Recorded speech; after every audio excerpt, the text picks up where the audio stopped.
Hi, it's Steve. Today we'd like to show you how to replace and also how to maintain the finish on the burner caps of your gas range. It's a really easy repair. Let me show you how we do it.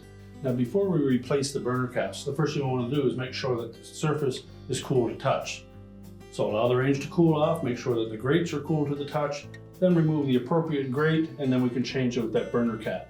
Now to maintain the surface of that burner cap, we suggest that you wash it only in a mild detergent and water and use a plastic type scrub pad to remove any built up dirt. Clean them as soon as they become soiled and dry them completely. Never put them in the dishwasher and never use an abrasive cleanser.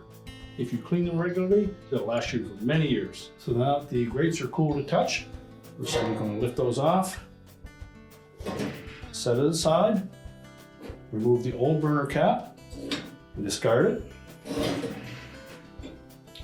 We'll take our new burner cap, center it on that burner.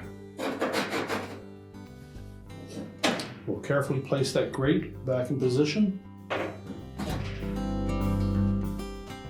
Now that you've replaced the burner cap, we'll put our grates back in place. Just remember that the next time you have a spill on that burner cap, to clean it up as soon as possible, and they'll last for a long time.